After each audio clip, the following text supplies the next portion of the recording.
그러면 그 죄는 무엇인가?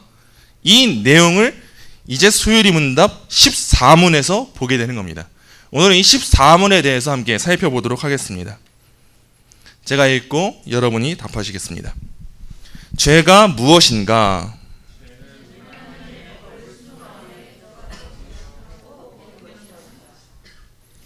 로마서 4장 15절에는 율법이 없는 곳에는 범법도 없느니라 라고 나와 있어요.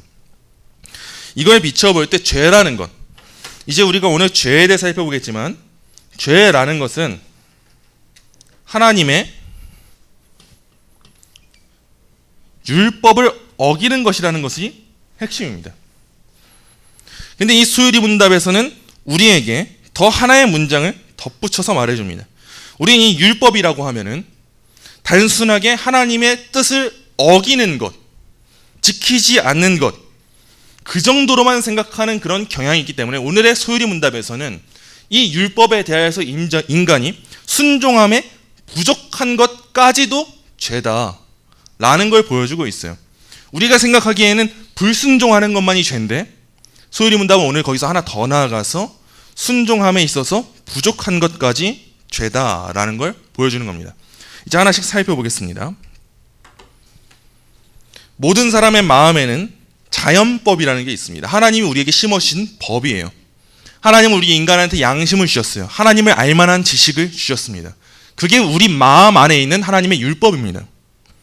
또 예수님을 믿으라고 말하는 복음이든지 또 엄격하게는 율법이라고 불려지는 거든지 하나님이 사람에게 요구하시는 모든 것, 그건 다 율법입니다. 오늘은 이 율법에 대한 내용을 우리가 바르게 알아야 돼요. 하나님은 우리 인간의 마음에 하나님의 법을 심어주셨고 또 기록된 말씀에도 이 법을 심어주셨는데 하나님은 이 율법을 통해서 무엇을 알려주시냐? 하나님의 뜻, 기뻐하심이 무엇인지, 우리가 지켜 행해야 될 것이 무엇인지를 밝히 깨닫게 해주세요. 이때 우리에게 심겨진 두 가지 율법은 이렇게 다음과 같습니다. 첫째는 본성적으로 새겨진 율법이 있고, 둘째는 모세에게 주신 율법이 있어요. 우리 마음 안에는 이미 하나님의 율법이 있습니다. 하나님이 우리에게 심어주신 기쁨의 법칙이 있어요. 그래서 믿는 사람이나 믿지 않는 사람이나 이 세상을 살아갈 때 어느 정도의 착함의 기준이 있고 옳음의 기준이 있는 거예요. 이 율법은 시내산에서 율법이 선포되기 훨씬 전부터 역사했고, 사람들은 이 율법에 따라서 인간 사회를 보존하고 악을 제어하는 그 삶을 살아가는 겁니다. 근데 우리가 오늘 주목해야 할 것은 두 번째입니다. 특히나 모세를 통해 주신 율법이에요. 칼빈은 이 율법을 이렇게 말했습니다. 우리는 모세에 의하여 공포된 전체 하나님의 법이 저 일반적인 구분법에 따라서 도덕법, 의식법, 재판법으로 나누인다는 사실을 명심해야 한다. 이 율법을 이제 세분화하는 겁니다. 이 율법을 세분화할 때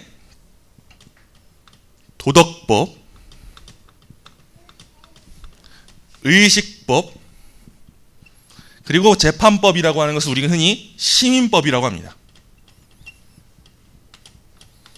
하나님의 율법은 이제 이렇게 크게 세 가지가 있다고 볼 수가 있어요. 하나님은 모세를 통해서 하나님을 예배하는 것과 관련된 법, 그것은 이 의식법입니다. 하나님을 어떻게 예배할지, 어떻게 섬겨야 할지를 알려주셨어요.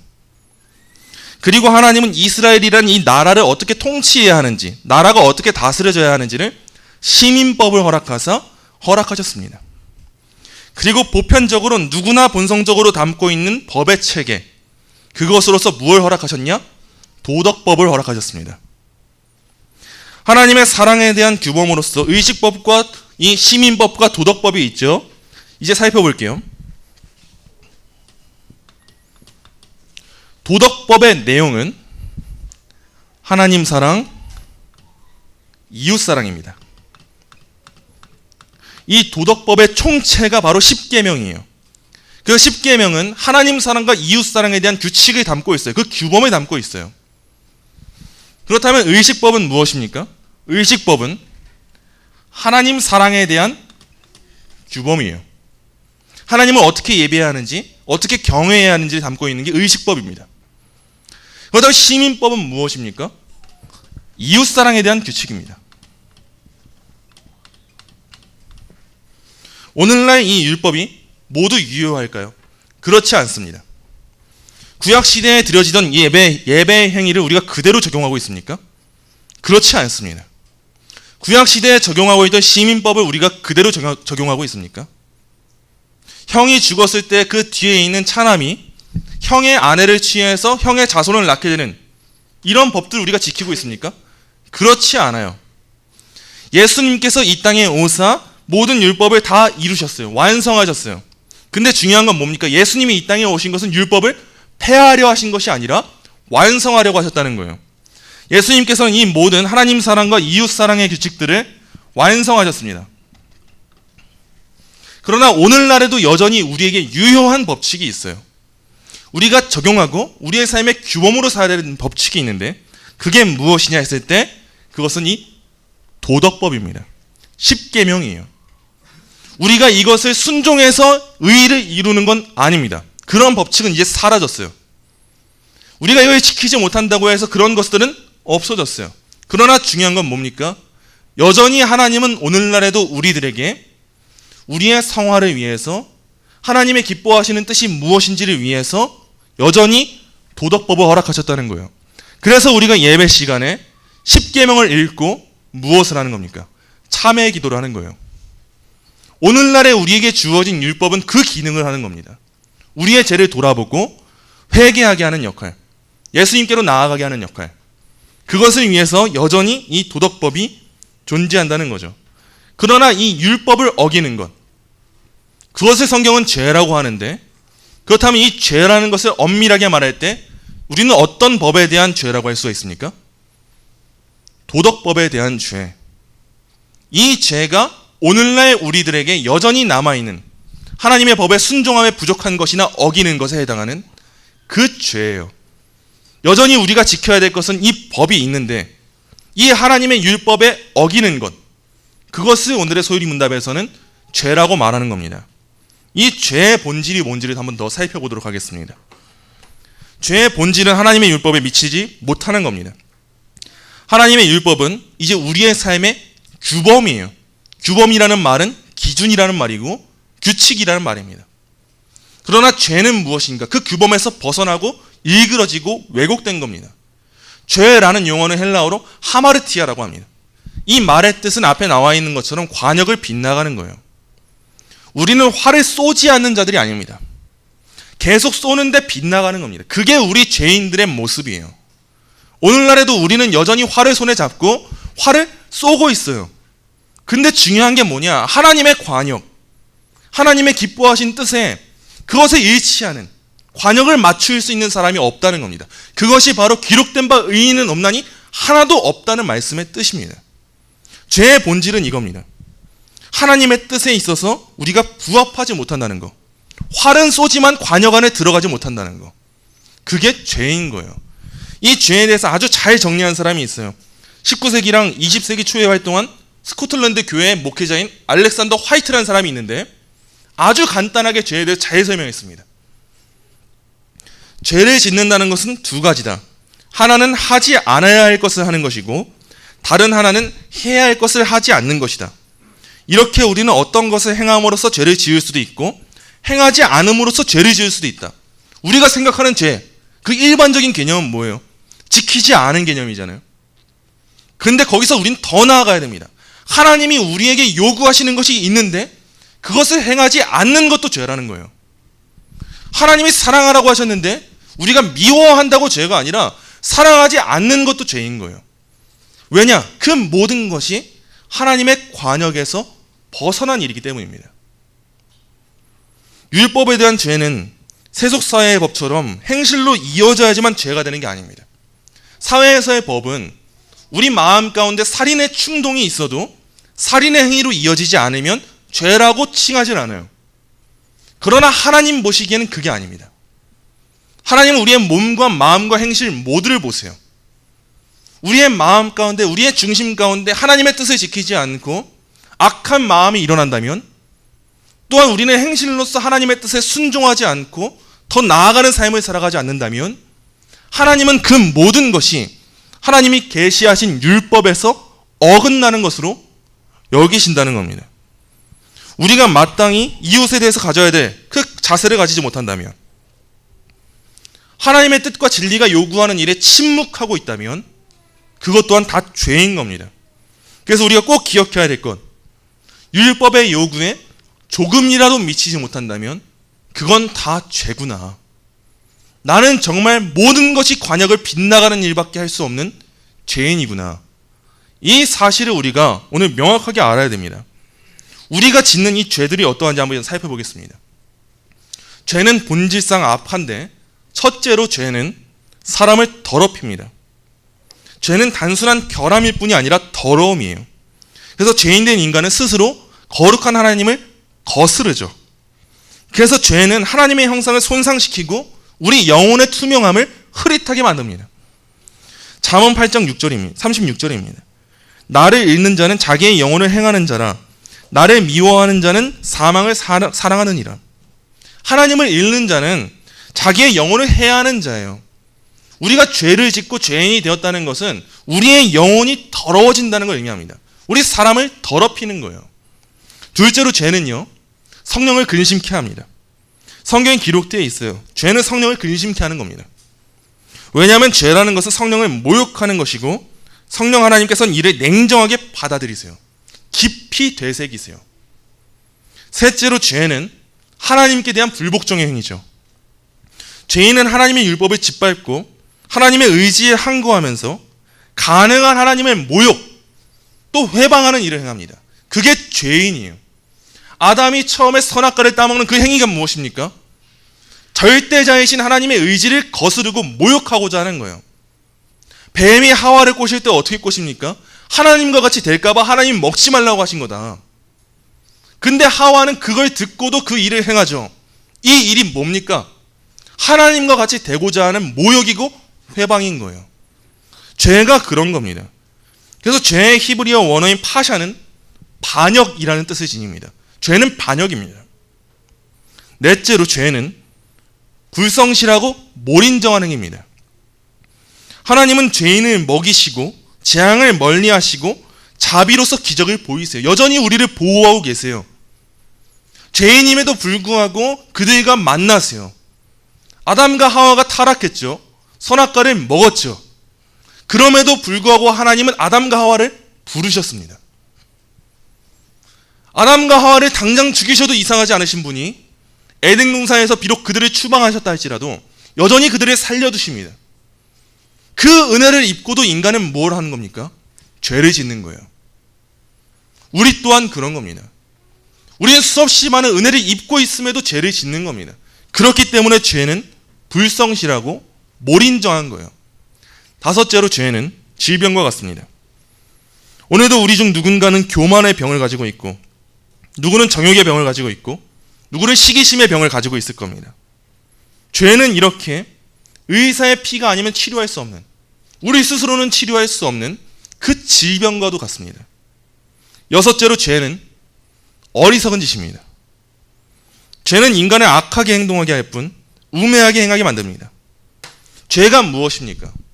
큰 것보다 작은 걸 택하는 거예요. 하나님 안에서의 영원한 평화와 평안이 있는데 내가 하나님이 되고자 하고 나의 의지를 실현하려고 하는 게 죄입니다. 더 큰 것을 바라보지 못하고 작은 것만을 소유하고자 악착같이 집념하는 것. 하나님의 오른손에 있는 영원한 희락과 강물 대신에 이성의 쾌락을 선호하는 것. 이 일만큼이나 어리석고 불합리한 일은 없습니다. 죄는 바로 그런 거예요. 마지막 일곱째로 죄는 하나님이 유일하게 싫어하시는 일입니다. 하나님은 어떤 사람이 가난하거나 세상에서 멸시받기 때문에 미워하시지 않으십니다. 그러나 하나님이 미워하신 일은 단 하나입니다. 예레미야 44장 4절에 이렇게 나와 있습니다. 내가 나의 모든 종 선지자들을 너희에게 보내되 끊임없이 보내어 이르기를 너희는 내가 미워하는 이 가증한 일을 행하지 말라 하였으나. 우리가 짓는 죄는 바로 이런 겁니다. 하나님이 수없이 많이 허락하신 것들을 내버려 두고 단 한 가지 하나님이 미워하시는 일을 행하는 것, 그게 죄인 거예요. 이처럼 죄는 철저하게 하나님을 대적하고 하나님의 모든 속성을 흔들고자 하는 겁니다. 그래서 이 죄에 대해서 우리는 더 깨어 있어야 되는 거예요. 단순히 우리가 이것을 지키지 않아서 나는 죄를 지었습니다. 이제 거기서 머물면 안 됩니다. 하나님의 법에 순종함에 있어서 부족한 것까지 죄라는 것을 꼭 기억하셔야 합니다. 하나님이 하라고 하신 걸 하지 않습니까? 그러면 그게 죄인 거예요. 우리가 마땅히 해야 할 일이 무엇인지 아는데도 하지 않습니까? 그러면 그게 죄인 겁니다. 여전히 우리 마음 안에 하나님의 율법이 있고 하나님은 기록된 말씀을 통해서 도덕법을 통해서 그 하나님의 뜻이 무엇인지 우리에게 계시해 주셨습니다. 그러므로 우리는 이제 이것을 우리의 순종의 규범으로 삼고 순종해야 하는 거예요. 그렇지 않으면 앞서 말했던 이 모든 죄의 본질들, 더럽히고 성령을 근심케 하고 하나님께 불복종하고 불성실하고 몰인정하고 질병과 같고 어리석고 하나님이 유일하게 싫어하시는 그 일을 우리가 오늘날 은혜 받았다고 고백하면서도 반복하는 겁니다. 더 이상 그런 일에 우리가 매여서는 안 됩니다. 그래서 우리는 오늘 이 죄를 다시 한번 이렇게 정리할 수 있습니다. 제가 묻고 여러분이 답하시겠습니다. 죄가 무엇인가?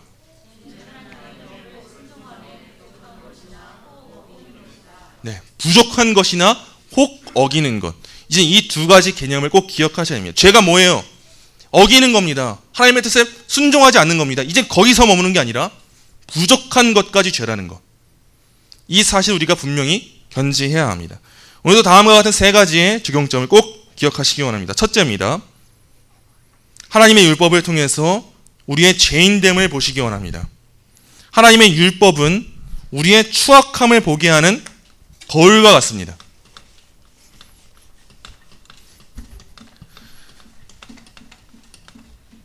칼빈의 정의를 따를 때 율법이라고 하는 것은 크게 세 가지 용도가 있습니다.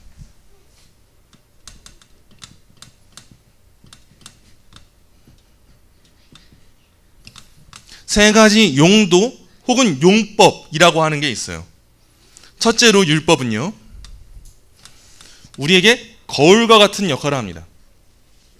우리의 죄가 어떠한 것인지를 우리에게 비춰서 우리를 정죄해요.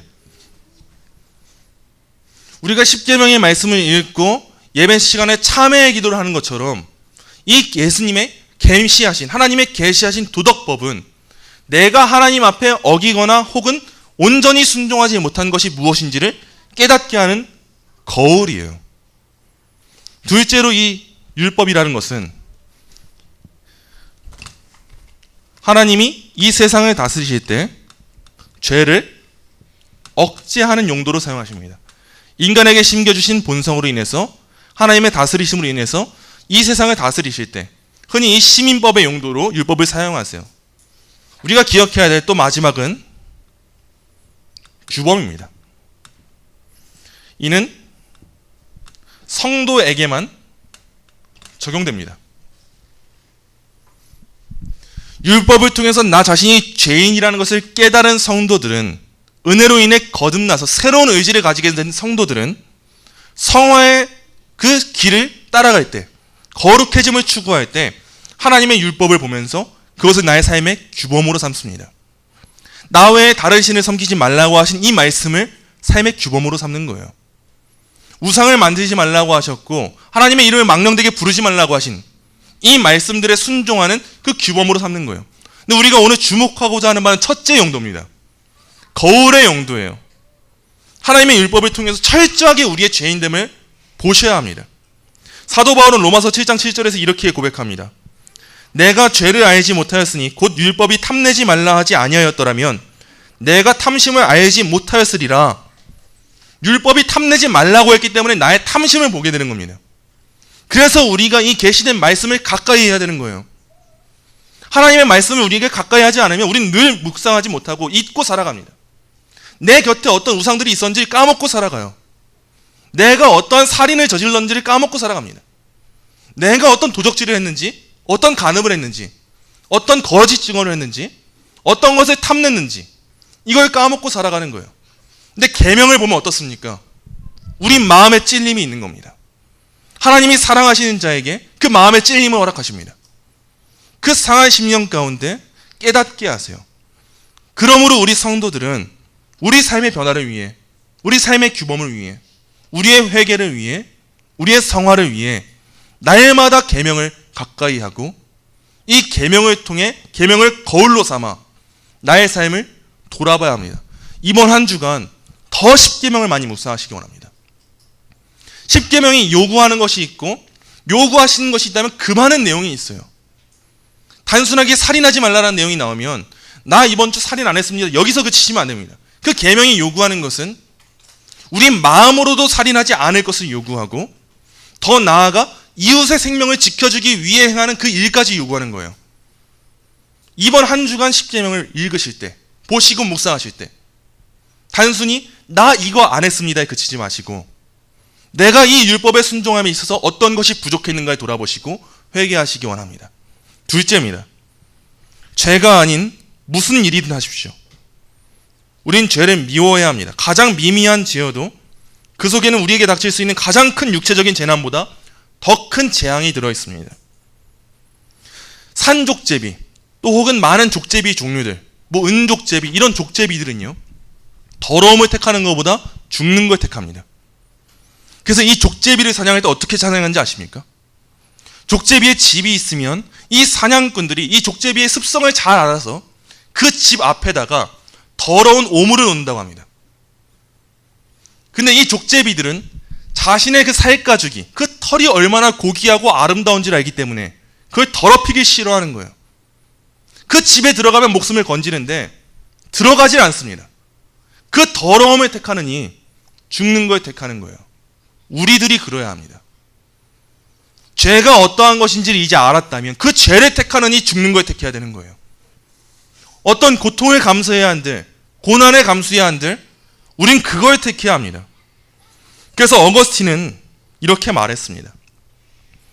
고통이란 우리의 껍질을 벗겨내기 위한 하나님의 도리깨이며 우리를 파멸시키려는 게 아니라 연단하려는 것이다.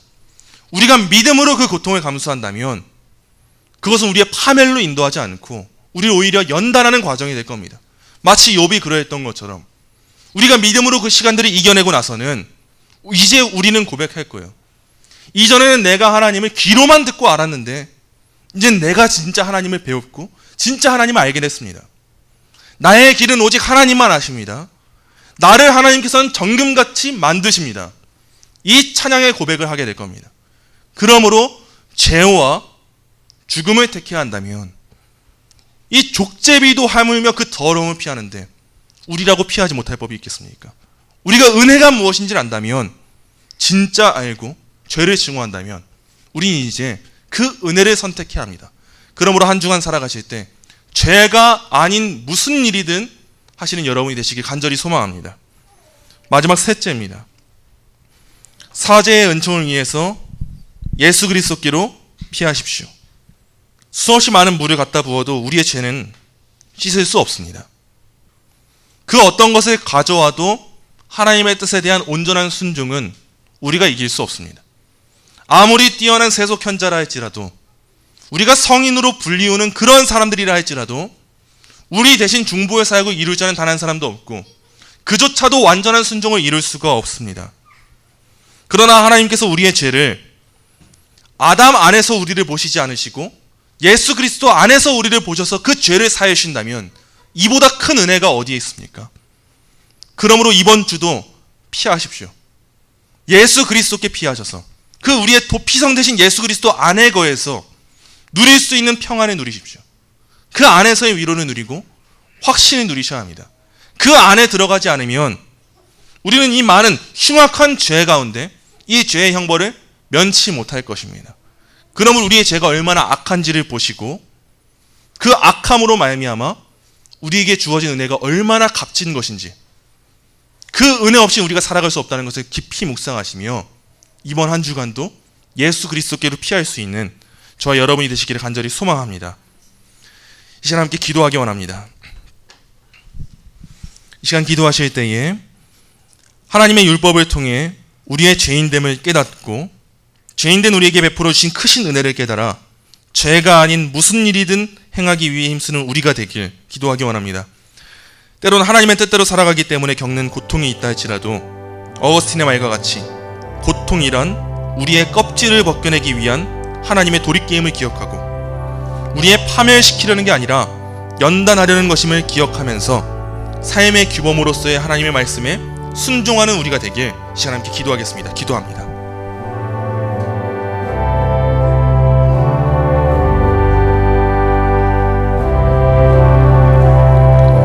주님, 우린 너무나도 큰 죄인입니다. 하나님의 은혜가 없이는 우리는 스스로 죄인이라는 것조차 깨달을 수 없는 너무나도 극악하고 악랄한 죄인들입니다. 우린 너무나도 더럽고 추악합니다. 주님, 그러한 저희를 용서하여 주옵소서. 우리가 죄인임에도 불구하고 우리의 죄인됨을 깨닫지 못하고 살아가는 모든 나라들을 주님 용서하여 주옵소서. 그러나 그러한 우리의 죄인됨에도 불구하고 하나님의 율법을 통해 성령의 깨닫게 하심을 통해 우리의 죄인됨을 깨닫고 입술로 고백하게 하신 이 은혜에 감사를 드립니다. 주님, 우리는 이 은혜 안에 거한다고 고백하면서도 여전히 이 은혜를 망각하고 하나님의 말씀을 가까이 하지 않고 살아갈 때가 너무나도 많습니다. 주님, 그러한 우리의 모습들을 용서하시고 이 시간 우리의 마음 가운데 결단하는 마음을 허락하여 주옵소서. 나의 죄가 얼마나 큰지를 깨달아 그리스도 없이 살아갈 수 없는 존재가 바로 나라는 사실을 깨닫고 그리스도 안에서의 평안함을 누리고 오직 그리스도로 말미암은 삶을 살아가는 그런 우리 모두가 될 수 있도록 주님 인도하여 주옵소서. 주님, 우리가 생각하는 것과 달리 죄라는 것은 하나님의 율법에 순종함에 있어서 부족한 것까지도 죄라는 것을 우리가 기억할 수 있도록 인도하여 주옵소서. 하나님이 우리 마음 가운데 심으신 그 자연법이 우리에게 요구하고 있고 하나님의 도덕법이 우리에게 요구하고 있음에도 불구하고 여전히 우리의 몸과 마음과 행실이 일치하지 않는 삶을 살아가고 순종하지 않는 삶을 살아간다면 이번 시작되는 한 주간의 삶을 살아갈 때 이제는 순종할 수 있도록 이제는 다시금 그 한 걸음을 내디딜 수 있도록 그 믿음을 우리에게 허락하여 주옵소서. 그 믿음의 삶을 살아갈 때 우리의 마음이 얼마나 부유하고 풍성한지를 깊이 있게 깨닫는 그런 우리 모두가 될 수 있도록 주님 인도하여 주옵소서. 하나님, 감사합니다. 오늘의 말씀을 통하여서 죄가 무엇인지를 더욱 깊이 깨닫게 하심에 감사를 드립니다. 우리의 인간적인 본성은 이 죄에 대하여 깨닫고자 하지 않고 이것에 대해 거부감을 느끼지만 하나님의 택하신 자녀들은 이 죄를 깨달음으로 인하여 오직 더욱 크신 은혜를 찬양하게 하셨다는 이 사실을 붙잡고 이제 우리가 진정 주의 자녀가 되었다면 이제는 나의 죄인됨을 하나님의 율법을 통해 깨닫게 되고 그러한 죄인 중에서도 괴수와 같은 우리에게 베풀어 주신 하나님의 은혜가 얼마나 큰지를 깨닫게 하시고 이제는 그 은혜를 아는 자답게 감사의 제사를 드리고 감사의 열매를 맺게 되는 그런 우리가 될 수 있도록 주님이 인도하여 주옵소서. 우리에게 있어서 이 죄라는 것이 얼마나 작은 개념인지 깨닫을 수 있도록 인도하여 주옵소서. 단순히 하나님의 계명에 범하지 않는 것, 어기는 것 정도만 죄가 아니라 이제는 그것에 순종하지 않고 온전히 순종하지 않는 것, 순종함에 있어 부족한 것까지도 죄라는 사실을 바로 알아 이제는 규범으로서 주어진 하나님의 도덕법에 더욱더 삶을 따라가고 순종하고자 하는 마음을 우리에게 허락하시고 비록 부족하고 연약하다 할지라도 예수 그리스도를 붙잡고 예수 그리스도께로 피하여 예수 그리스도 안에서 더 풍성한 확신을 얻고 다시금 믿음의 걸음을 나아갈 수 있는 우리 모두가 될 수 있도록 주님 인도하여 주옵소서. 감사하며 예수님의 이름으로 기도합니다. 아멘.